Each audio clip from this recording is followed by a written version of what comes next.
Hello YouTube, take two. I was recording, but I got interrupted. They needed a jump start. Some people down in the other campground. This is the first camping trip with the Cirrus. I'm here at Quemado Lake.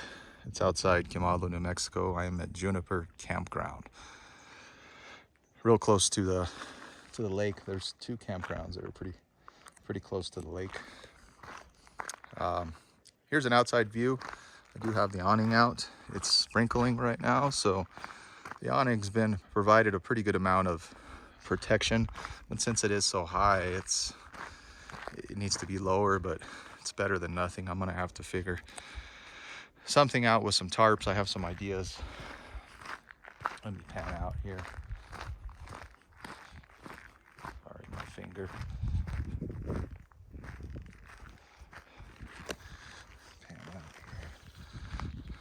So I was mentioning in the other video, it is a bit nose down right now. And I think because the center of gravity it needs to go back a little more. It's just barely off here, and I'll show you guys what I got going on. I did install these sticky levels, and it's just a nice quick reference. I have them in multiple places. So I got my platform done, and the main reason I did this was to so I could access the ratchet straps. I like your setup. Oh yeah, I'm doing a video right now. Are you want to be in it? I'll hold it and let you be in it. No, it's all good, man. Yeah, I really like that. Thank you. Yeah, I traded my fifth wheel for this guy. Oh, did you? Yeah, so I'm tired of towing. How heavy is that? 2,000. Oh, that ain't bad at all. Oh, so yeah. Oh, Hey, come over later if you want a little tour, man. okay. Yeah. Okay. Take care. Starting to rain here a little bit. So the main reason I did this platform was to access the ratchet straps.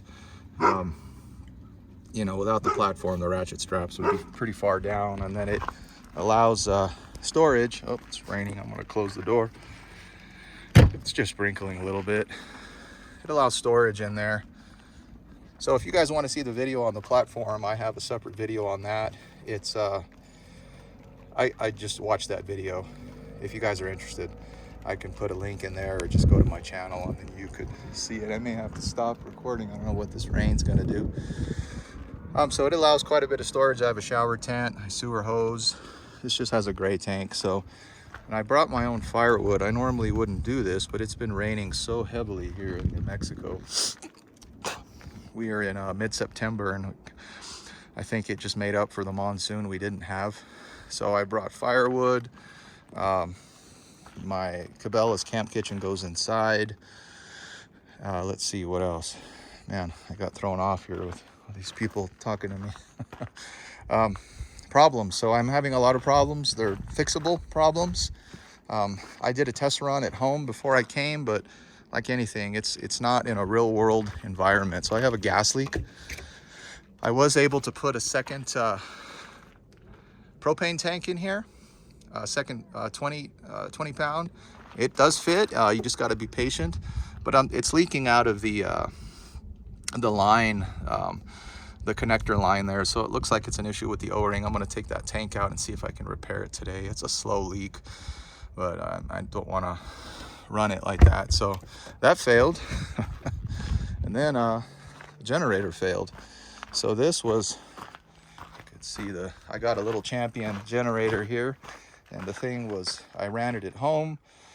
I hooked it up to the trailer, load tested it. I ran it for like 6 hours connected to the trailer with various loads. It just was perfect. I made a big boo-boo. I put it in so I used the box because I had to keep it inside the trailer. So I have the box here, and it's really not, it's a really nice shipping box. It's lined with thick plastic. So I put it in the box, and I put it in the trailer, and I did a dumbass mistake. I put it on the bench there, and it tipped over. So it tipped over. Oh, hang on a minute. I think it's auto focusing. There we go. It tipped over, and oil got in the air box. It just, oil got all on the top side of the generator. So I'm gonna have to dismantle this thing today. I mean, really tear it down, which sucks because I spent an hour working on it yesterday. I cleaned the filter and it's just, the oil got everywhere.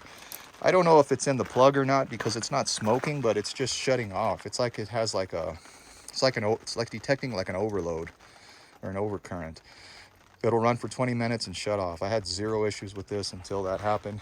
Obviously, that's a pretty big mistake on my part, but hey, we're all human, right? So I'll recover from that. I mean, if anything, I'm gonna have to send it back to Amazon. Amazon is excellent with stuff like that, and that's on me, but you know, live and learn, right? So be sure you strap your generator down.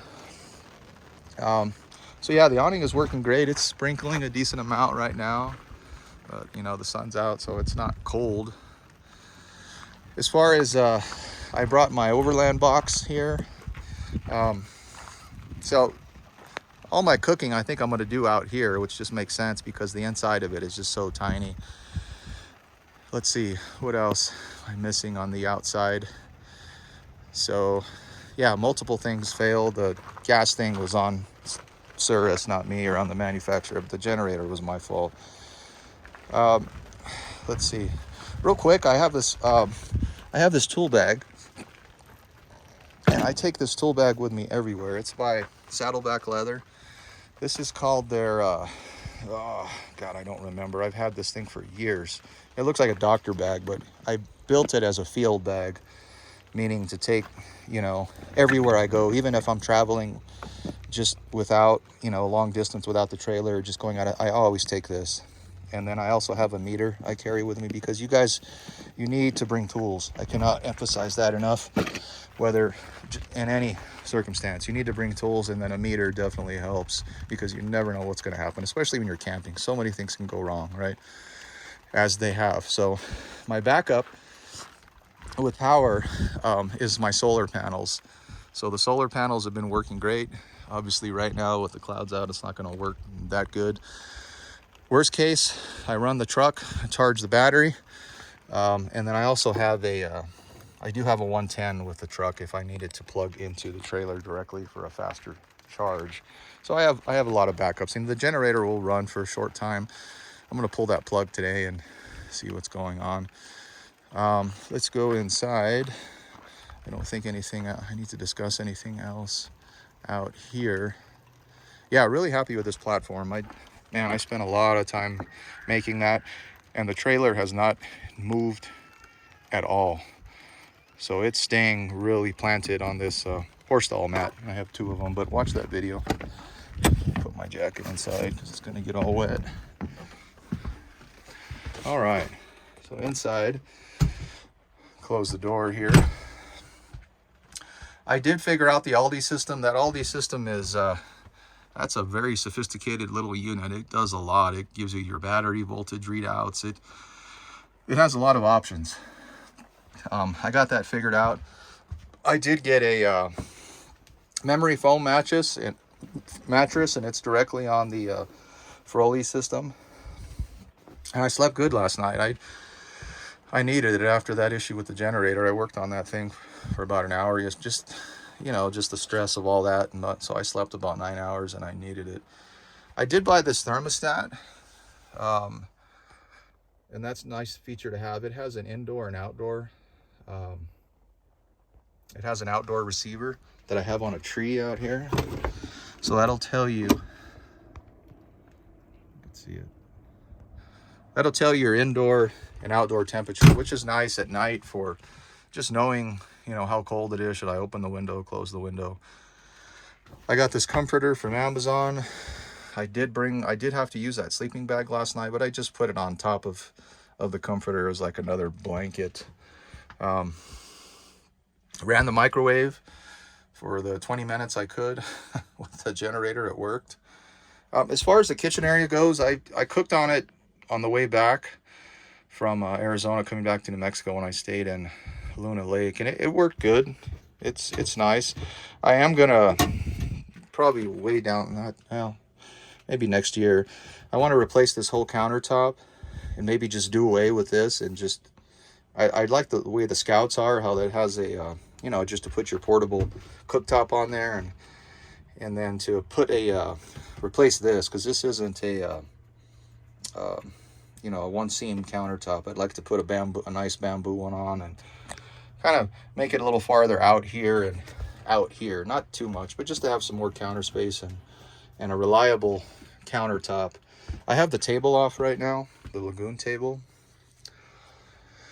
So my only complaint with, really, I mean, so I did talk about how some of the veneer, the edge banding, is coming off, and I thought all their wood was MDF, and to my surprise and luckily it's plywood. It's a I don't know what grade of plywood it is. I don't know if you guys can see the grain, but I looked at the end grain, or the exposed grain of all the wood, and it actually is plywood, so that is fantastic. That way, just mounting stuff to this, I do want to put a net, you know, that way I could store all the stuff back there and it doesn't come forward. For the most part, it doesn't move, but so yeah, that was good news. The toilet works great. Everything's storing nice inside the cabinets, no issues with that. The fridge. So the fridge, I was having issues with it, and I'm pretty sure what I discovered is I think my batteries are just on the verge of dying. This guy it needs at least 13 volts or more for it to be cold. If it drops below that, it just doesn't get that cold. Let me see if I can just open this here. Sorry about the... So, I got some beer for tonight. I didn't have any beer last night, so I look forward to having some beers. So like right now, it's not that cold. As these clouds pass and the voltage increases, what I've noticed, it gets colder. I mean, it's still cold, not to the point where stuff's going to spoil. I did put some steaks in the freezer last night just to be on the safe side for today. But so if you guys have this fridge and you're having the issue of it not getting that cold, check your voltage. At least that's what I found. It needs to be above 13 volts.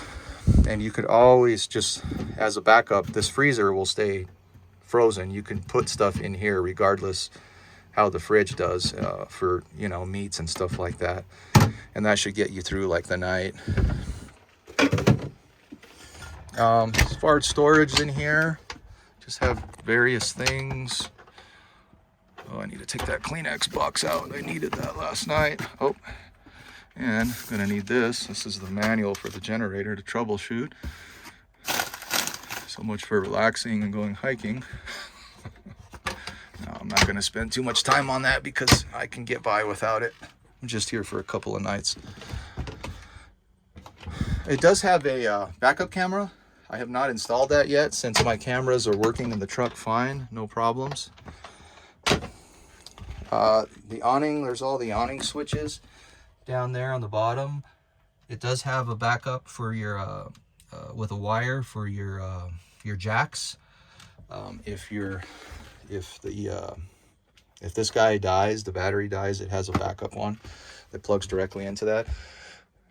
So I can't emphasize that enough, guys. If you guys, especially if this is your first trip in your trailer, whatever trailer it is, have a backup, right? Have a backup for power, have a backup for gas, and then bring tools and bring a meter, because you never know, you know, the rabbit hole you're going to go down with troubleshooting and stuff. So you need to have a backup, and I've learned that from years and years of camping. Oh, it's starting to come down again. It's not sprinkling too bad. So this guy does not have an awning for the entry door, and I want to look into putting one of those in. I know it's going to be expensive, but it sucks when it's raining hard. Getting in and out of this, putting him in there, it sucks. It's slippery. So I think that would be a worthwhile investment to have an awning mounted on there. The 820s do have that awning. I believe that comes standard with it. So if I have one put on, it'll probably be, I don't know. I mean, the overland world, there are so many different types of awnings. This one is working good. I like this. I like the light it provides. It's nice. So just something to have back here for when it starts raining hard and mainly for getting him in and out of it, it's difficult. I am going to get a ramp for him, like a collapsible ramp, just to make him getting in and out easier. All right, guys, I'm going to work on the generator a little bit here. I'm going to pull that plug with, I don't have a socket for that, but gonna have to get creative and figure it out and just do some more troubleshooting. It may be something stupid, there's oil on electrical wire, the rectifier, I don't know. You know, I just need to tear it apart and look at it, because the oil got everywhere, and that's, like I said, that's all my fault. I own it. All right, you guys have any questions on anything, let me know. I don't think I have anything else to cover. I still haven't fixed the issue with the running lights. It's just, been busy just doing other stuff for this. I'm not going to be traveling at night to where I really need them, but definitely going to get that fixed. All right, guys, any questions, comments, or tips? If you guys have tips with any of this stuff, let me know. I'm always looking for tips and ideas. All right, take care, everyone.